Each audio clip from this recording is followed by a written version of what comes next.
Hey, I'm NichBoy and welcome to Pocket for Friday, the 27th of May. Today on the show, Mew 2, a bunch of Bastions, and I chat to an Overwatch developer. He's right here. He sat right here. Oh, it's like an hour ago. All right, here's what's been making headlines. And do you just gotta catch them all but missed out on that free, rare, level 100 Mew Pokemon because the giveaway was only through GameStop in the US, and once all the free codes were snagged up, people just started selling them on eBay for actual money, and you just emotionally can't bring yourself to be the kind of person to pay real money for level 100 fake cats on the internet? Well, good news! The Pokemon Trainer Club's next online newsletter will include a download code for Mew, which will be valid until August 31st. Registration for the Trainer Club is currently open, and if you want to imprison a Mew, make sure you register by June 1st. And do you have a product that you think would benefit from having a .game domain name? Like, have you made a video game? Or are you a basketball manufacturer? Or are you acclaimed American rapper Jason Terrell Tyler, better known as The Game? It would be weird, I don't know why you're watching, but okay. Uni Registry manages registrations for the top-level domain .game, and they have launched .game to the public on May 24th after beating out rivals Google and Amazon to acquire the rights to run the domain. But if you're planning on domain squatting, you're out of luck. According to Uni Registry, all the big companies have already snagged their .game URLs, including Call of Duty, Grand Theft Auto, Blizzard, Xbox, PlayStation, and Nintendo. Pocket.game is probably still available though, so if you're planning on making some sort of Pocket video game, I'm just saying. Next up, and a new trailer for Tom Clancy's Ghost Recon Wildlands has dropped. The game promises to take the Ghost team through a variety of stunning open-world environments, shooting up wildlife and ruining games of street soccer. If the game manages to look this good at launch, we'll be very surprised and very, very pleased. Ubisoft will have more of the game to show off at E3. Absolver also received a trailer and a release date. The gunless MMO from Studio Slowclap has a heavy focus on melee combat and adopts the popular art style and pastel finishes of modern indies. The game will feature PvE and PvP zones and is slated to launch in 2017 on PC and consoles. Whatever consoles we're at by next year. And finally, do you remember when I went to GDC? Of course you do, because this happened at you. Well, you can catch up on some of the great talks I saw over there on the GDC YouTube channel. They've been putting up archives of some of the highlight talks over the last 2 months, so there's a pretty solid back catalogue there right now. Some highlights include Campo Santo's look at making the world of Firewatch, a pretty in-depth look at the creation of Uncharted 4's toolset, and a post-mortem on Diablo, which looks at how the game went from a turn-based claymation DOS game to that thing that made you fail high school. There is a link to the GDC YouTube channel in our description. Coming up, I chat to Rowan Hamilton, who is lead software engineer at Blizzard. But before that, it's time for Thing of the Day. And today's Thing of the Day intro is brought to you by Ken Brady and his students at Gympie State High School, including one student who apparently doesn't like me. Well, you're on my show now, kid, so you have to like me. 3, 2, 1. Thing of the Day! Why don't you stack 6 Bastions in Overwatch's escort mode, you ask? Allow El Osmo to demonstrate why with Pharah's ultimate barrage ability. Never go full Bastion. Justice reigns from above. Quintuple kill. Sextuple. Let's keep the payload moving.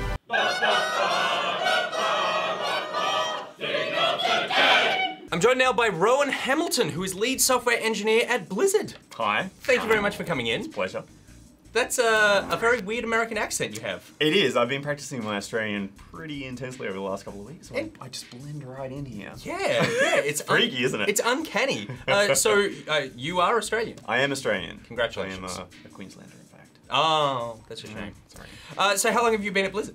I've been at Blizzard for a bit over 4 years now. Mm-hmm. How did you end up there? What's Rowan's path from the big pineapple to Overwatch? So I probably started in the games industry maybe a bit over 10 years ago now. I started working at a company called Chrome Studios. Used to be based out of Brisbane. Yep. They unfortunately shut down a while ago. So after that, I kind of wanted to keep on going in the industry and kind of looked around, and I landed in Amsterdam at Guerrilla Games working on Killzone. Wow.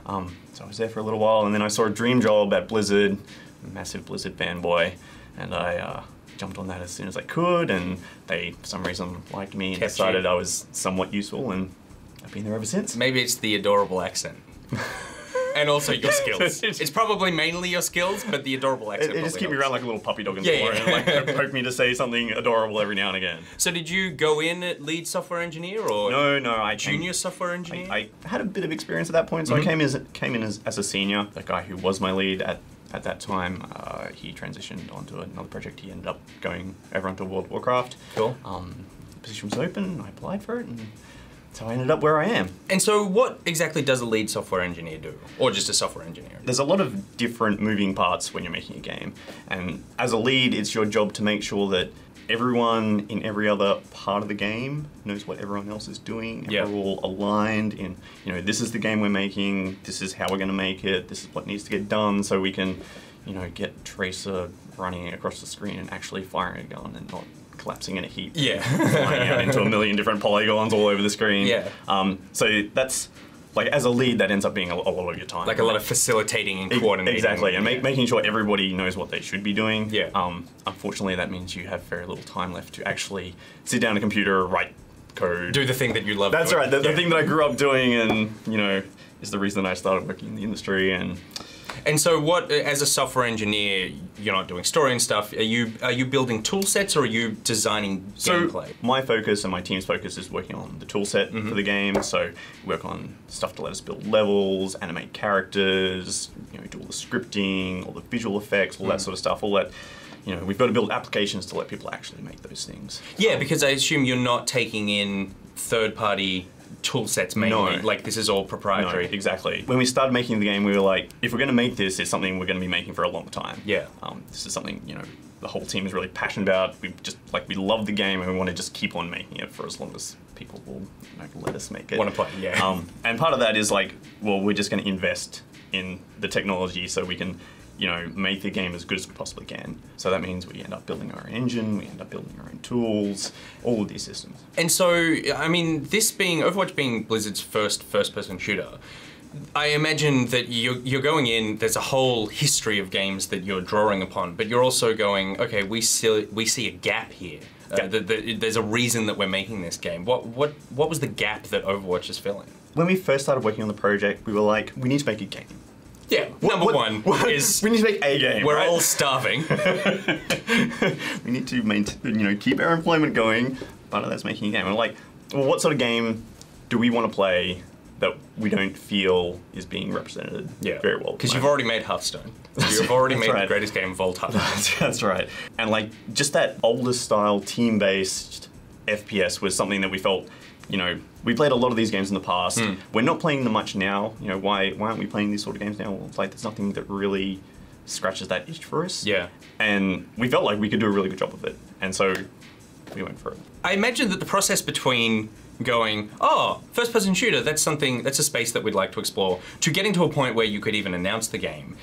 Since you're building everything from scratch, how long is that process? Where do you start? Long. Yeah. Long. Were you there from the beginning? Yeah, so yeah, I was there from the beginning of the project. Because I believe you worked on Titan before Overwatch. Correct. Yeah. So, you know, we started working on Overwatch. We, you know, had a look at what technology we needed to build a team-based FPS. Yeah. And, you know, what the game was actually going to be was still a bit fuzzy at that point. The designers and the artists were throwing around a lot of ideas. It's like, well, we kind of make this sort of game and this sort of game, and those guys were throwing around all these crazy ideas, and we're like, okay, we need to start building tech to let us make whatever they end up landing on. So, you know, we sat down and we started putting code in place and getting some basic frameworks in place, and it was probably a good 6 to 9 months before, like, the content creators were actually able to start, you know, getting characters on screen. And it's like, we've got a little low poly character running around shooting one red line at someone else, and that red, you could get hit by that red line, you're dead. You're dead. It's over. And, you know, from there, I think it was probably another 9 to 12 months before we announced at BlizzCon. So it's a pretty big lead up period. Right, although that is shorter than I think I imagined, but that's because if you asked me to start making a first-person shooter from scratch, it would take a few decades. We're all it's actually a really experienced team. We're all, I can imagine, veterans of the industry. So we've done this a lot of times before. And so from your point of view, when you are doing that, you have this push and pull, I guess, where the sort of creative game designer part of the team is going, oh, we want this to be class-based, or we want it to be third-person, or we want whatever. Are you making iterations of things so that they can test that stuff out and then destroying that and going, okay, we're not going to do that? All the time. So there's just so much, there's so much stuff just people thrown away. Would be appalled if they ever saw like the mountain of content off to the side that we worked on and went, that'll just go over there. Yeah. But it's good. It's put a lot of confidence in you. Like, if you're willing to like look at something and go, that's not good enough, let's just not do that and let's do something better. Yeah, and that you're allowed to put that aside. Exactly. And it's not like we have to go with that and just make that work. Exactly. It can be very demoralizing if you're, stuck with something and like, I don't feel like this is working and I can't see how I can get it to work, but I've got to make it work. Yeah. Because this is what I need to do. The word is that there were elements of Titan that sort of got transitioned into Overwatch. Obviously, we've established that you're never going to tell me any secrets. But can you talk in sort of broad terms about maybe lessons you learned from that project that came over into Overwatch?